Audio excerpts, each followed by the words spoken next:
Royal संस्थान उदयपुर में आपका हार्दिक स्वागत है।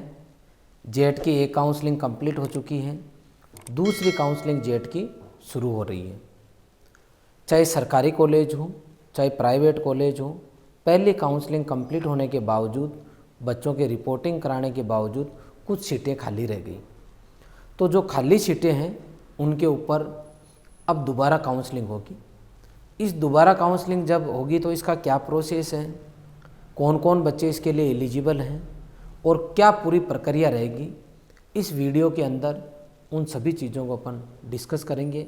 अब अपन सबसे पहले ये देखेंगे कि कौन सी डेट को क्या कुछ होने वाला है और उसके बाद में ये देखेंगे कि कौन कौन फॉर्म भरने के लिए एलिजिबल है और क्या चार्ज लग रहा है।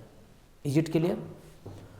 तो कि सेकंड काउंसलिंग सर कब से शुरू होगी, तो ये आपकी 14 से शुरू हो गई, ठीक है। इसके बाद में ऑप्शन फॉर्म कब तक भरा जाएगा, कब तक फीस जमा करा सकते हैं, 18 तारीख तक। अब 18 में भी ध्यान रखना 5 बजे तक है। कहीं पता चला कि रात को 9 बजे आप फ़ोन करो, अरे सर मेरा फॉर्म नहीं भरा जा रहा, नहीं भरा जाएगा। इस पर स्पेशली ध्यान रखना। आगे देखो, अगर कोई करेक्शन मान लो गलती हो गई या कॉलेज की चॉइस आप चेंज करना चाह रहे हो, ऊपर नीचे करना चाह रहे हो, कुछ भी आपको करेक्शन करना है तो 19 तारीख की आपको डेट दी गई है। 19 तारीख को आप चेंज कर सकते हो।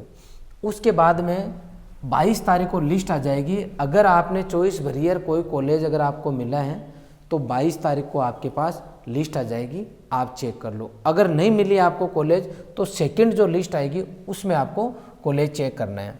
22 तारीख को अगर आपको कॉलेज मिली है तो 24 तारीख तक आपको कॉलेज जो है उसकी फ़ीस जमा करा देनी है। आपको कॉलेज एक्सेप्ट करके फ़ीस जमा कराने की डेट है 24 तारीख। उसके बाद में अब मान लो आपने फ़ीस जमा करा दी, सब काम हो गया, तो आपको फिर कॉलेज में जाना है और कॉलेज में जाना है 26 दिसंबर को। ओरिजिनल डॉक्यूमेंट्स के साथ में आपको उस कॉलेज में जाके और रिपोर्टिंग करानी होगी। उसके बाद में मान लो किसी बच्चे का पहले लिस्ट में नाम नहीं आया तो उसको करना कुछ भी नहीं है। अगर 22 तारीख को आपका लिस्ट में नाम नहीं आया तो कि सर मैं अब क्या करूं, कुछ नहीं करना बेटा, आराम से आप 28 तारीख का इंतज़ार करो।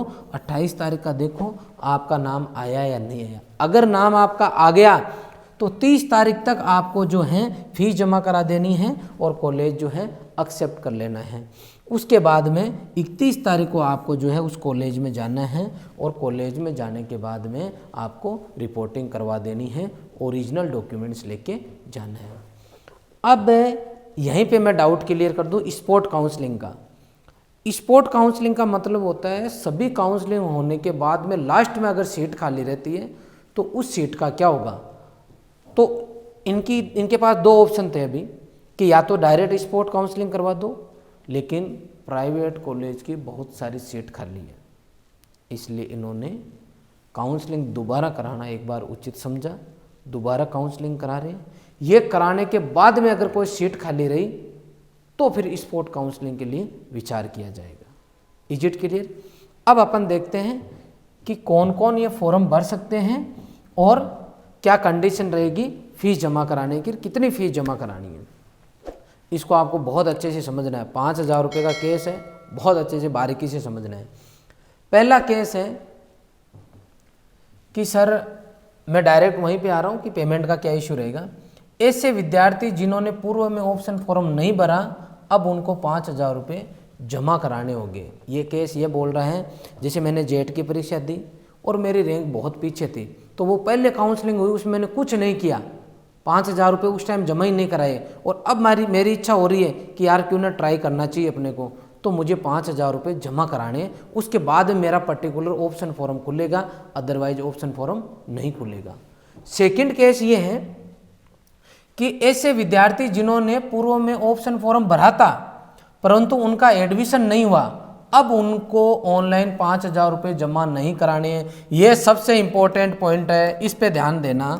ये बोलना चाह रहा है कि जैसे मान लो मैंने कॉलेज पहली लिस्ट भरी थी, फर्स्ट काउंसलिंग में पार्टिसिपेट किया और उसके अंदर मैंने 22 चॉइस डाली और मुझे एक भी कॉलेज नहीं मिला, तो मेरे वो 5,000 है इनके पास, उन्हीं 5,000 से मेरा काम हो जाएगा, मुझे एक्स्ट्रा जमा नहीं कराना।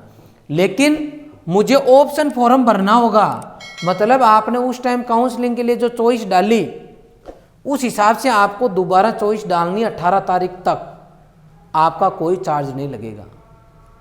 Is it clear? आगे चलो। अगला पॉइंट ये है कि ऐसे विद्यार्थी जिन्होंने ऑप्शन फॉर्म भरा था, सीट भी आवंटित हो गई परंतु फीस जमा नहीं करवाई, अब उनको वापस 5,000 रुपये जमा कराने होंगे, उसके बाद ही ऑप्शन फॉर्म खुलेगा। इसको बहुत अच्छे से समझ लो। जैसे मान लो मैंने जो है पिछली बार पहली काउंसलिंग में भाग लिया, 5,000 रुपये भी जमा कराए और मुझे किसी प्राइवेट कॉलेज में एडमिशन मिला या किसी सरकारी में एडमिशन मिल गया, लेकिन मैं उस कॉलेज में गया ही नहीं, मैंने रिपोर्टिंग भी नहीं कराई, मैंने सोचा कि कुछ और करेंगे और अब मुझे लगता है कि नहीं और नहीं, अपने को तो वापस जेट के थ्रू काउंसलिंग करा के ही जाना है, तो वो 5,000 रुपये आपके रिफंडेबल नहीं है। वो 5,000 कट गए, आपको दोबारा 5,000 रुपये जमा कराने हैं।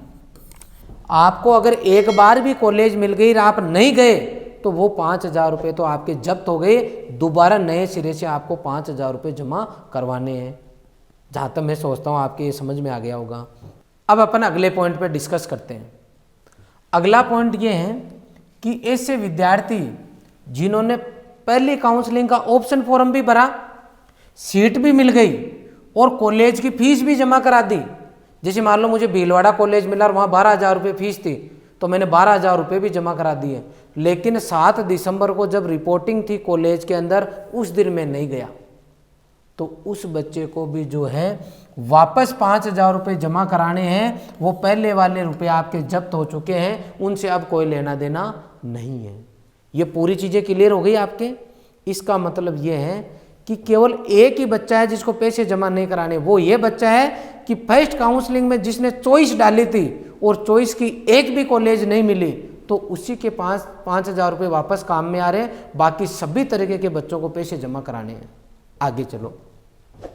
आगे ये है कि ऐसे विद्यार्थी जिन्होंने आवंटित कॉलेज में रिपोर्ट तो कर दिया परंतु दूसरी काउंसलिंग में भाग लेने के इच्छुक है, उनको रिपोर्टिंग कॉलेज में सीट छोड़नी होगी। पहले से जिस कॉलेज मिली है उसकी सीट छोड़नी होगी और छोड़ी गई सीट की सूचना रिपोर्टिंग कॉलेज के अधिष्ठाता मतलब डीन, आचार्य, प्रिंसिपल या सचिव उनके माध्यम से जेट कोऑर्डिनेटर को मेल करनी होगी। इस स्थिति में अभ्यर्थी को 5,000 रुपये बैंक शुल्क ऑनलाइन जमा कराने के बाद ही विकल्प का फॉर्म उसके खुलेगा, ओपन होगा। ये बहुत इंपॉर्टेंट पॉइंट है। ये पॉइंट जिसके नहीं समझ में आया उसको दोबारा 1 साल तैयारी करनी पड़ सकती है। ये पॉइंट ये बोल रहा है कि जैसे मान लो मुझे भीलवाड़ा कॉलेज मिल गई या उनियारा कॉलेज मिल गई और अब मैं चाहता हूं कि मैं तो इस दूसरी काउंसलिंग में और भाग लूंगा, तो पहला केस तो यह है कि जहां आपको पहले कॉलेज मिली है उस कॉलेज का एडमिशन कैंसिल कराओ। अब कैसे कराएं?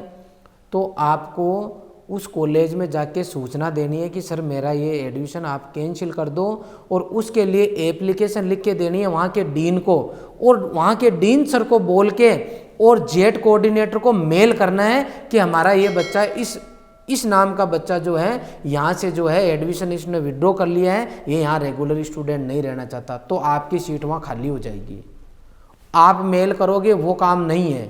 इससे पहले कैंसिल करवाने के लिए बच्चे को खुद को ईमेल आईडी से मेल करना था पहली काउंसलिंग में, लेकिन इस काउंसलिंग सेकंड काउंसलिंग में आपको कॉलेज में रिपोर्टिंग कराने के बाद में एडमिशन कैंसिल करवाना है, तो आपको जो है उन डीन सर की आईडी से जो है मेल करना होगा। अब आप वहाँ से कॉलेज छोड़ चुके हो।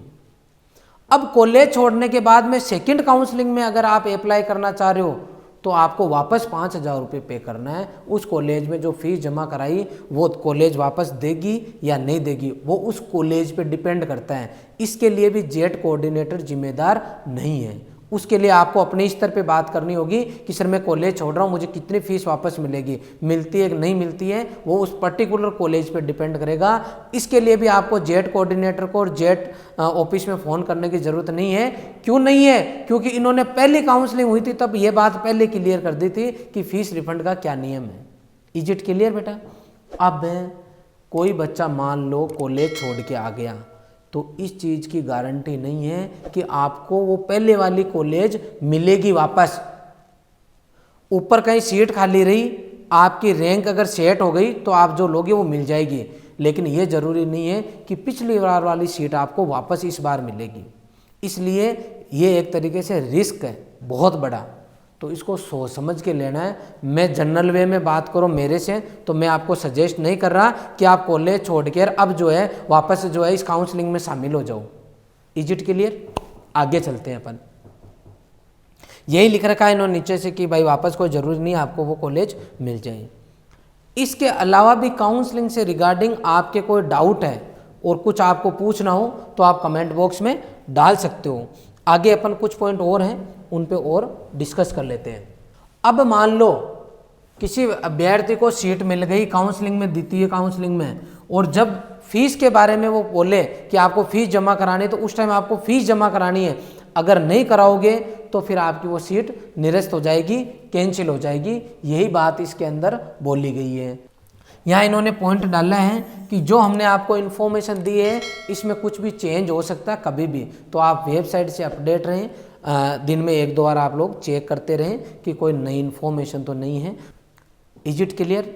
आपने पूरा वीडियो देखा, इसके लिए आपका बहुत बहुत धन्यवाद। Thank you very much.